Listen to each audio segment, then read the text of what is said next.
Good morning, Rachel. Hello, Susan. We're back again. Good Again. morning. Morning. Hello, Paige. A little earlier. Hi, I know, I'm here. We're excited to be.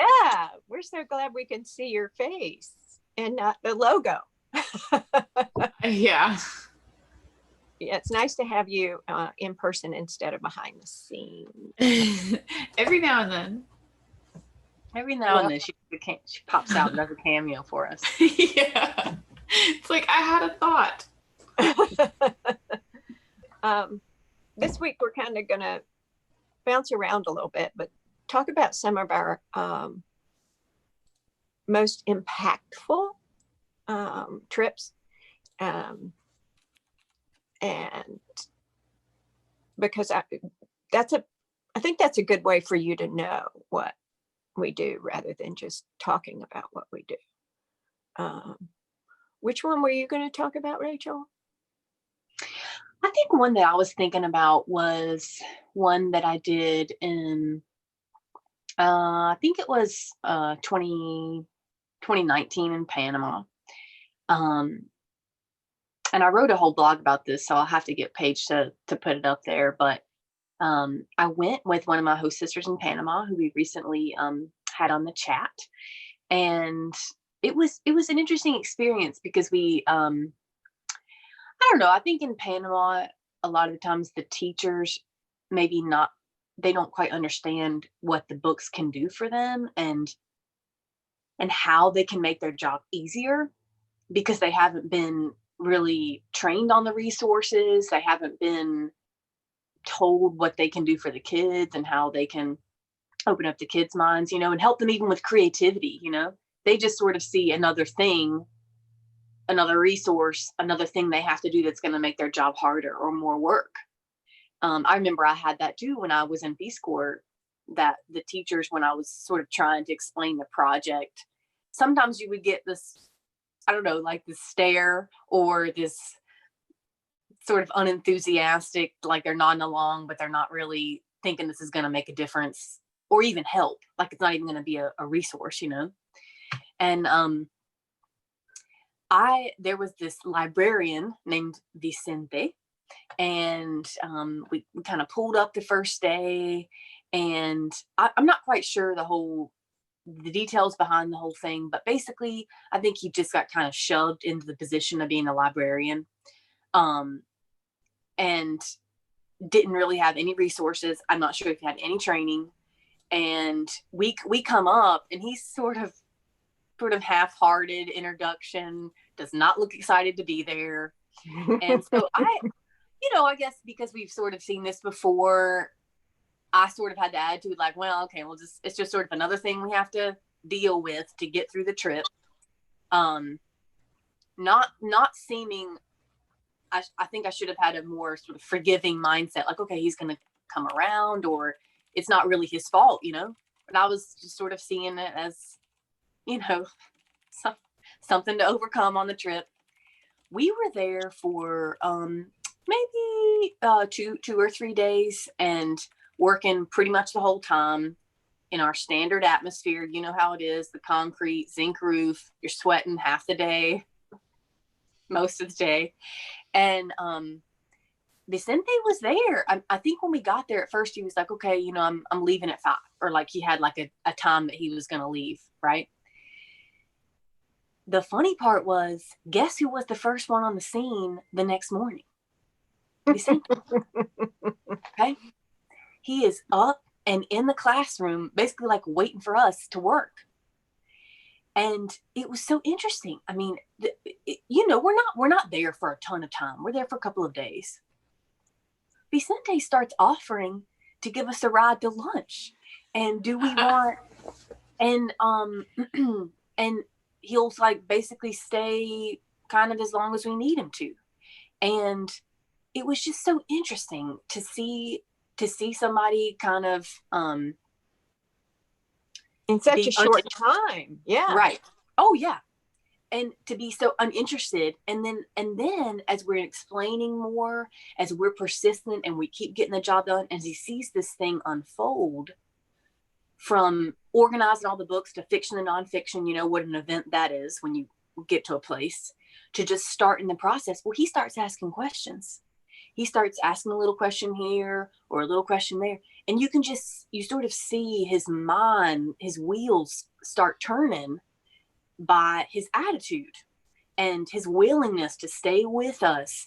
And by the end of the trip, he really started asking poignant questions like, okay, so how are the students gonna borrow the books, and how are, you know, so what does that lead us into? Well, that's where you guys have a conversation about how it's going to work best for your system, and then we can offer ideas to him, and then so we segue into how you can use this to train the teachers, you know. So it was very interesting. I mean, it was like by the end of it, we had a solid, I don't know, 30, 40 plus minutes of him asking very, you know, deeper level questions about what this can do, how the system works, and the goal and the passion and the mission behind what we do. By the end of it, Vicente was giving us a ride back down the mountain to the bus station, saying that we need to come back. And when we come back, he's going to take us on a trip, hike, drive up to the mountain up there that my host sister was asking about. She was like, oh, what's that? He's like, oh, it wasn't La Mesa, but it's La Mesa. No, and you guys have to come back, and we'll take a trip up there, and I'll show you around. I mean, it was like, I don't know if I've seen such a 180, you know, with someone in their attitude to us. I feel like we see similar stuff to this in a lot of the trips. Like, you see people that come in and they don't really understand what we're doing, but they want to help because they know it's for their kids and their community and that it's something positive. They just don't really know what it is. And so they come in with that like hesitation. And then once they like kind of start to figure it out, you kind of watch them get excited about it. The same thing happened in Belize when I was there. I guess I still don't know how it happened. Someone had told the parents about what we were doing. And so I get there one day I think it was the very first day, like we didn't even have any work to do yet. And there's like 6 parents there waiting to help. And I'm like, oh no. What am I going to do with all these people? I don't even have books yet, guys. Like, but I mean, it ended up a great thing, and they all ended up really excited. They ended up making like new projects for themselves and like got really excited about it. And it ended up being one of the most personalized libraries I've left. Because we had so much help. I mean, there was more help than there was work.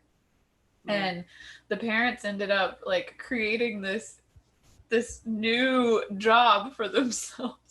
And they built the bookshelf, or I don't know if they built the bookshelves or they were already there. I think they might have even built them. But they went out and bought paint. We went out and bought paint, and they painted murals on every bookshelf end. Wow. And, yeah. And they were awesome. Beautiful. And it was just this like completely, you know, not anything that we would normally do because we wouldn't have time for the first reason. But like, it ended up just being really cool because they were like, oh, this is our library. We're going to make it beautiful. And they all ended up excited about it instead of this like, who are you? Why are you here? Well, and I think sometimes they think we're just going to show up and dump books. I think so too. And books in English. And yeah. And we don't do either one of those. Well, in Belize we did. Oh, in Belize was English speaking. I know, only because that's what I just was talking about. But yeah, normally, yeah, people are worried about it. Yeah, and that hesitancy was really a big deal in Salt Creek. Oh yeah. It was crazy. We kept saying, the joke was, when will the boat come? Yeah. Because we had to get there by boat. And you were with me when we first went, weren't you, Paige? I wasn't on the first trip, but like there weren't many of us in the organization, so I was still very close to it. So, but you and I went back and visited just a few years later. Yeah. So I've been to Salt Creek, and like we took more supplies and yeah. To the same library? Yeah. Twice? Yeah. Mm-hmm. Yeah. It was just, we just brought some like, what we could carry since we were in the area. And, but what happened was we would go down every morning to catch the boat that would take us to Salt Creek. And it was a long boat ride. I don't remember how long, but it had to be at least an hour. They were coming to pick up the teachers. Yeah. Because the teachers didn't want to go to Salt Creek yet because the families of these teachers lived in Bocas del Toro, and they didn't want to be away from their families this week. So we went Monday, we went Tuesday, and no boat. Well, and for reference, sorry, Susan. No. Salt Creek is on like a far side of an island that to get from Bocas is hours, I think. I mean, because you have to travel to that island and then around that island and then up a river into that island. Right. Just for reference, so that what you're explaining makes sense. And Bocas is not even on the same Panama with the Costa Rican border. So exactly, we're talking about somebody up there. So teachers that are traveling are not even sort of from the area. And when we got on that boat, it was the evil eye, and they would not communicate with us at all. And I was with a girl who was completing her college degree, and I'll think of her name while we're talking, but the teachers wouldn't even look at us. It was like, and the whole boat ride was silent. We had all these suitcases, and I'm thinking, oh man, this is going to be really hard. This is going to be the one. But they had a Peace Corps worker, Mateo. Mm-hmm. It was phenomenal. I mean, this guy was amazing. Wasn't education not even his that focus? Wasn't his, no. Yeah, which makes it more impressive, I think. That sounds about right. Anyway, we get there and we start unloading these books. And the teachers were outside, but this school, I don't think it's one of the poorest places I've ever been. And that's a lot. Yeah, no, there were gaps of 2 to 3 inches between the boards for the schoolrooms. The floor was dirt. I can't remember what the ceiling was like. It was tin, wasn't it? Because of Matthew's project. Yeah, I think he got tin roofs. You're right. And so he did the water. You see, you look up. They don't have a table. They don't have shelves. So we're like, oh no. And Mateo says, no problem. He goes out and collects some bamboo and some vine. And with bamboo and vine, he puts together a bookshelf. Wow. And all we could see when we first got there were these little eyes down low peeking in while we're unpacking. And then these tall eyes peeking in at what we were doing. And I think Matthew, one of us said to the teachers, come on in, come in, and we were like best friends by the end of the day. So from not speaking or making eye contact to thank you, we love you, it's all great. So it was amazing. It was amazing. Because there was one room that had a rickety kind of bookshelf on it. Like we couldn't have used it. And it just had stacks of old curriculum. And We had that in Belize too. That was their library, was old curriculums. So we worked and worked and worked. We went back and forth several times. And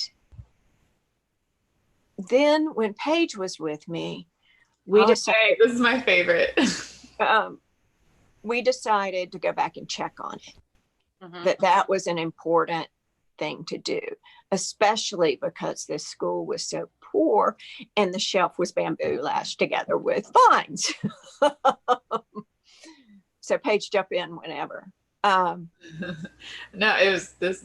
I was excited. If you didn't bring this up, I was going to. So we go back, and school was out, but there was this little guy who showed us around, and the doors. And we just showed up. We just showed up. Nobody knew. Like, there's no phones. There's no getting in touch before you show up. We just brave. Yeah, we just showed up. We just showed up to do no the library. Yeah. Teo didn't even know we were coming. Nobody knew we were coming. We just he wasn't there. He had already left. Yeah. The second time. Yeah. When I went, he had already left. There was no Peace Corps there at all. There was no Peace Corps. His house was still standing, but he built this really cool house. Subject for another day. But we went back, and there were wood shelves in every single classroom. Oh, wow. You're forgetting one of the coolest things.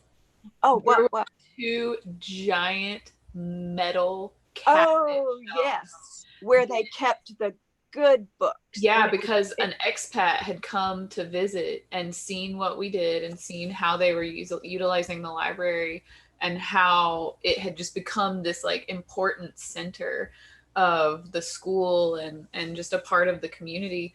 And they like went back into like mainland Panama, bought these giant metal like doored shelves like you'd find it at Home Depot. Yeah, like I'm talking like over 6 feet tall, like big cabinets, like almost like a wardrobe cabinet. And there were 2 of them, I think. Yeah, there were. Yeah. Figured out a way to bring these back, because remember back to the fact that you have to go up a river. And I'm pretty sure at some point on that river you have to paddle. Yeah, through the mango trees. Because of the mangoes. Yeah, mango trees.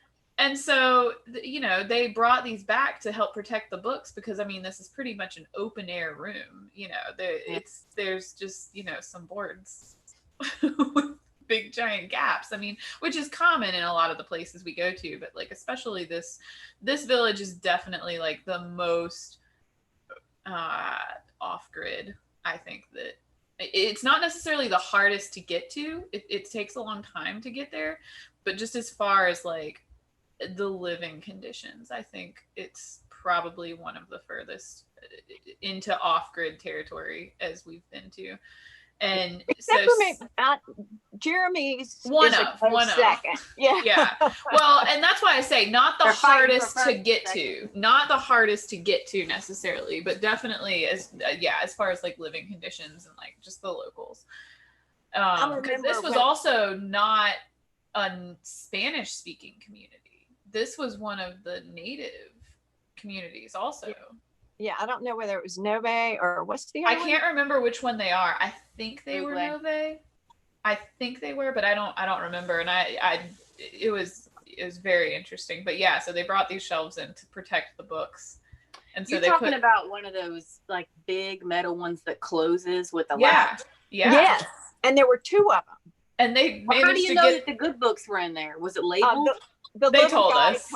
Oh, okay. The person that we found walking into the village, or no, somebody, we met a lady when we got off the boat. Yeah. And we told her who we were, and like we would just like to see the school and bring, you know, give them some more books for the library. And she went and found this guy who I think is like the son of somebody important, and so he could get into the school. It was some of it was lost in translation. Yeah, we couldn't actually get in the school. The doors were locked, but we peeked through little cracks just like the teachers and the kids did. No, but he was able to open it up. Because we have pictures inside. Oh yeah, that's right. We put up some yeah, This is the like circulatory- real time memories coming back.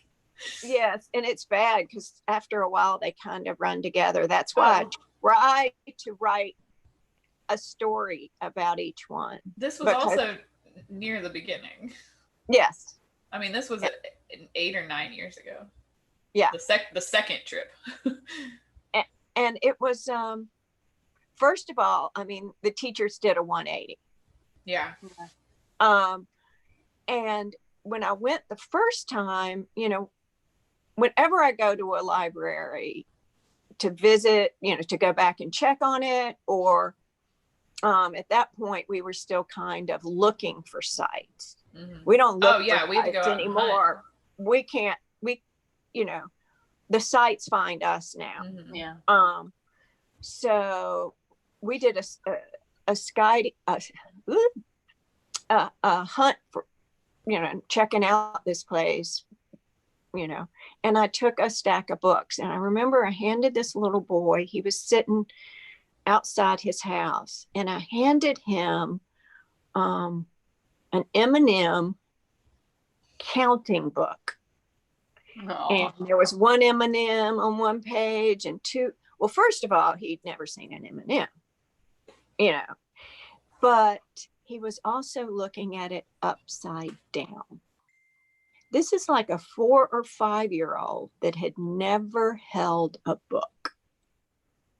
Yeah. And so I turned it around for him, and his eyes got huge. All of a sudden, you know, things make more sense. Even in children's books, we know not to turn them around. But he was the one that made me want to come back and do a library. Because I thought, I mean, you've watched the difference it could make in just a moment, a single moment. And those moments show up pretty much at every library. There's one person who's like,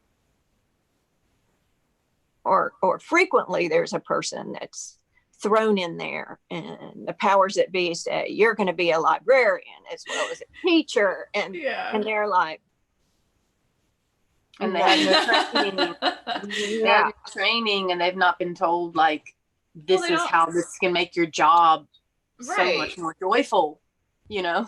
Well, and I think I may have talked about the one anyway, but it's the island of Roatan, Honduras. And there was this little 2-room schoolhouse, and Delmy was the teacher that we worked with. And she had her kids read for 10 minutes every morning, and she only had 7 books. Mm-hmm. So these kids were reading the same books over and over and over. Mm. And we went back to do it. Oh yeah, and we went back and did a library with her, and then one of our board members, Fletch Roberts, his sister was going to be there, so I sent them 45 books, I think, and they hand carried them in, and they loved it so much they left a computer and a printer. Mm-hmm. But when I went back the second time, so we built the library, and then we go back the second time, Delmy tells me, you don't know how much my teaching has changed now that I have a library. Mm-hmm. And I think that starts to happen while we're there. You know, we're people who are like, okay, I'll do it. Mm-hmm. Turn around and go, okay, I'll do it. But what about lending books? And we always say, first use it as a resource. Don't let kids take the books out. And I said, and then you will notice that one kid who is outside the library reading books every chance she gets. And so you let her take it home for a night or 2 nights, and she has to bring it back. And then her friend says, ooh, I want to be like her. So gradually it becomes just the way you do it, because borrowing anything is, well, it's a new concept. It's a new concept. They not don't in borrow. a negative. It's just, borrowing isn't as common. If somebody needs, and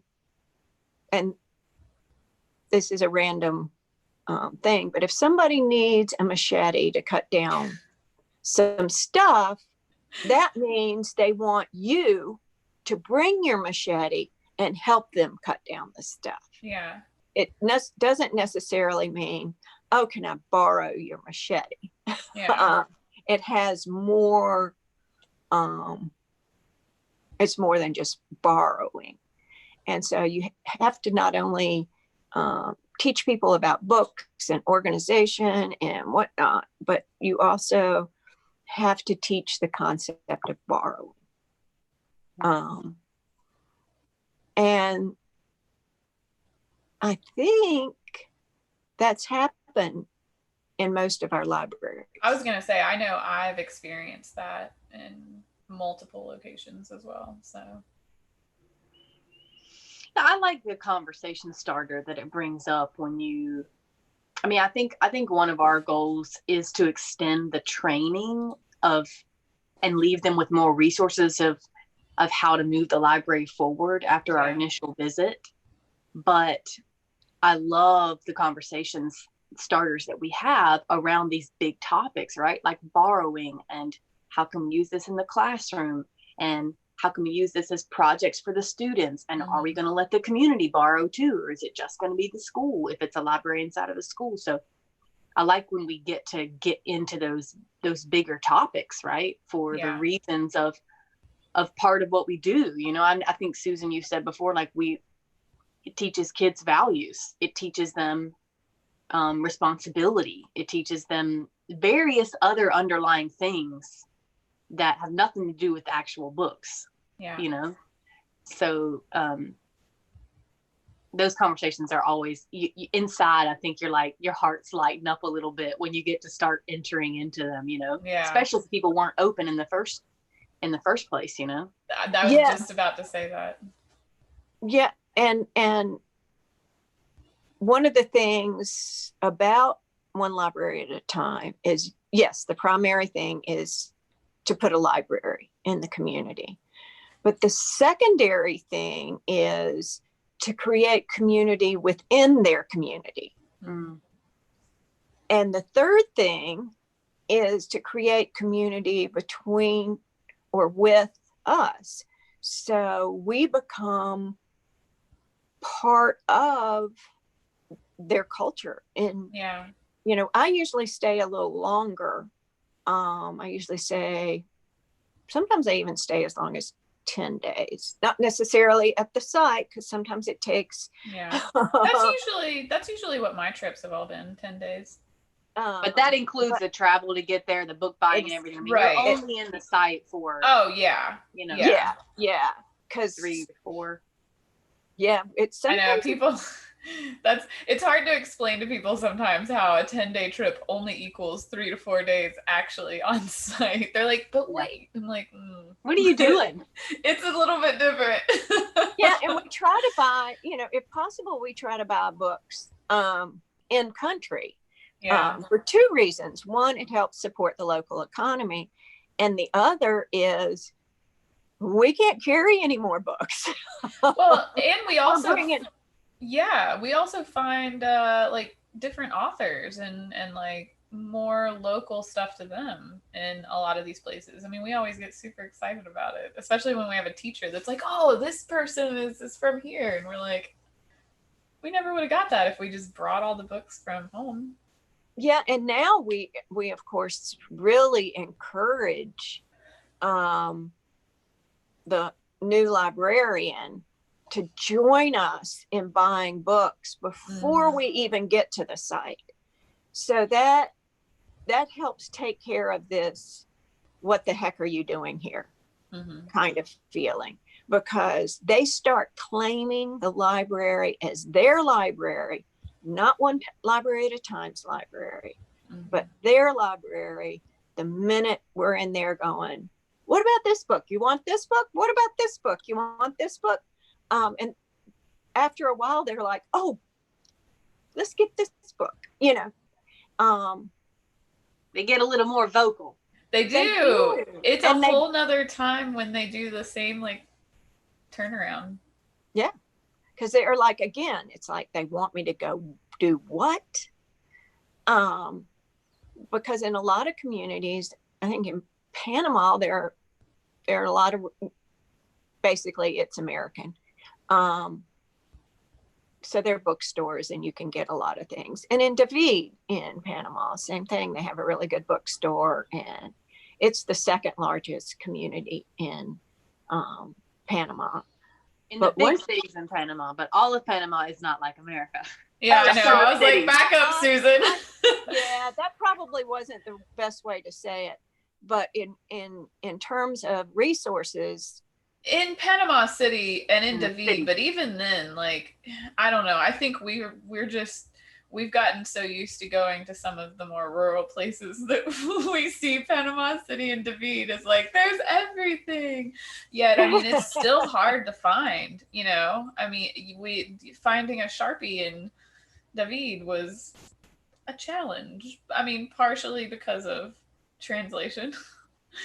But you know, it's still much more challenging than, you know, just being able to go to Walmart, Target, the bookstore, the other bookstore. You know, there's like, okay, well, there's this one big bookstore that we can go to, and if we can't find it there's a few of these like little tiny maybe places that may or may not be open, that may or may not be hired driver. Exactly. And that's, you know, that's the second largest community in Panama. So I think that we've acclimated. So going there, we're like, woohoo! Yeah, that's some good perception there, Paige. Yeah. When I went to the Dominican Republic, the Peace Corps volunteer, I think he thought this department store would have a lot of books. So we were like, yeah. So we go there, and there were 10. Oh, this is something I've experienced, I think, just about every trip. And it's like, okay. And this is one of the libraries that the teachers were like not into. And the kids were really into it. And then, you know, I'm still getting photographs from the library. They even had to move it out of the little space we had into a larger space. Oh, wow. Because David started asking people when they came to visit or whatever to bring a bunch of books. That's cool. Yeah. But at the first, the teachers were like, and then all of a sudden there are teachers and there are kids and everybody's running around. And the crazy thing about that trip is every day at about 1:00, it rained.